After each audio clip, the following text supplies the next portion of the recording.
We have some breaking news. Officers from multiple agencies are at the scene of a shooting in Fremont, California. You're looking at live pictures right now. Fremont police are advising the public to stay out of barricaded areas and avoid all of those surrounding streets. We know that 2 officers have been injured, and we're not sure the extent of their injuries. We're going to hop back into this as soon as we get more information. And right now, police in California are looking for 2 men. Video shows them entering a store armed with machine guns. It's a crystal clear image of the suspect. You see him point his weapon at that woman before punching her in the face. She slumps over. He grabs the cash.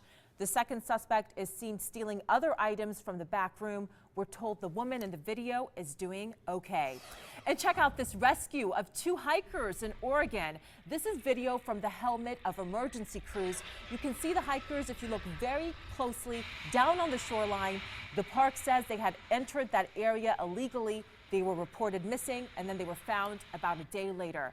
One hiker was hurt from a pretty big fall. The other had minor hypothermia. And look at these flames, thick black smoke rising. This is a transformer on fire in Arizona. Firefighters today spent several hours trying to put this out. More than 25,000 gallons of mineral oil was burned. No word yet on what caused this. Another massive fire, this time at a house in Houston. On the bottom of your screen, you can see firefighters entering this inferno. They believe this was caused by a gas explosion, a very dangerous situation. While they were battling this, the roof partially collapsed. 4 people inside were severely burned. They're at the hospital, but the family's pet dog, who was in the backyard, did not survive. And right now, millions in Texas are dealing with intense flash flooding. Rains are pushing rivers in the area to record flood levels. This river right here has reached a historic high of 54 feet. People are being asked to evacuate. Crews are on overtime working to save dozens. A witness describes how quickly that water rose. We stayed as long as we could until they forced us to get out. It was up to my chin and my dad's chin, and it's just been a mess.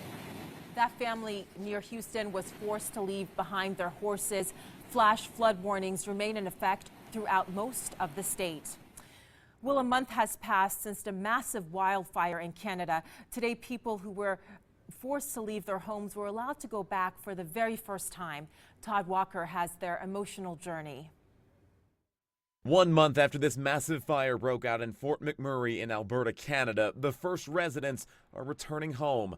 They've had a month of seeing awful images of 10% of their town going up in flames. It was an emotional roller coaster. There was so much crying and just frustration and sadness and fear. The people returning home today, like Angie and Lee Wood, are the lucky ones. They're among the first residents let back in since they live in the least affected areas. We know that it is livable, that the structure's standing. So what lies for us inside is another story, but I think we'll be okay. After a month of evacuation, the worst these folks have to worry about is rotten food inside of refrigerators. Over the next few days, more people will get to go inside the more affected areas. Stephanie Gillette, a Fort McMurray resident, tweeting she gets to go home tomorrow. I'm so anxious to get back.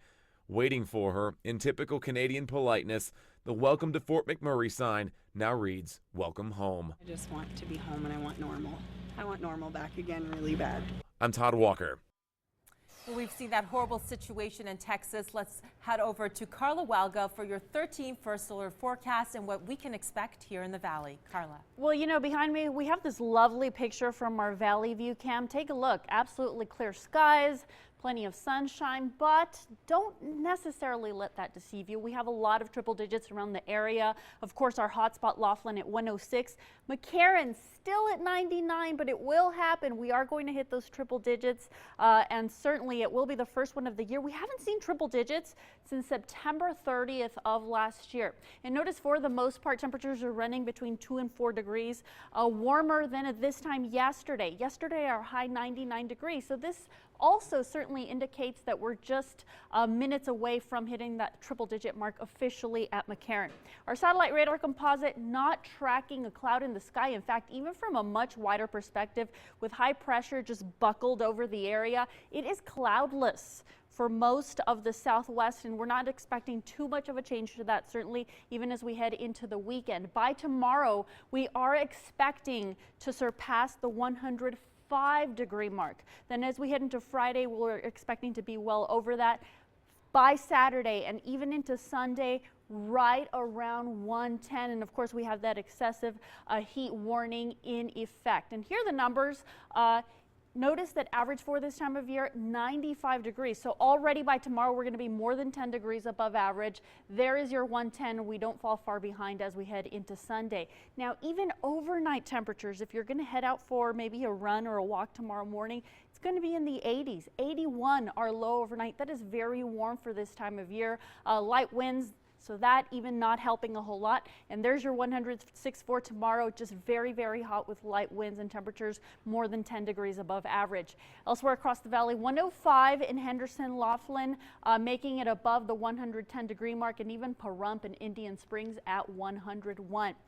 So we have that excessive heat warning in effect starting on Friday and for the entire weekend. Saturday, Sunday, still a lot of sunshine. We have one day that is close to the 105-degree mark, but then truly we're just going to stay close to that 110. That warning is set to expire on Sunday night at 8 o'clock, and then we have don't know if you can call it a cool down, but but if you look at the numbers, that is what you can call it. 102 on Monday.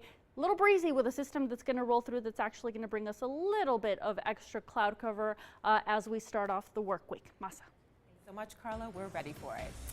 Time now for the latest consumer news from Contact 13. General Mills is recalling more than 10 million pounds of flour.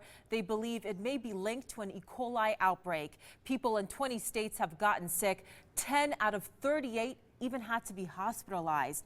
You want to check your cabinets for the following brands: Gold Medal, Wandra, and Signature Kitchens flour. Happening now, millions of MySpace accounts are compromised. This the work of hackers who stole usernames, passwords, and email addresses. MySpace has invalidated the passwords of all known users, and they say they are notifying those folks. Contact 13 is ready to help you with a consumer problem. Just call one of our volunteers any weekday between 11 a.m. and 1 p.m. at 702-368-2255.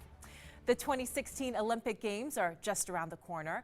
We'll take a look at the high-tech ways our athletes are getting ready, how they're improving their chances to bring home the gold. You're watching 13 Action News, where we bring you breaking news fast and first. Stay with us.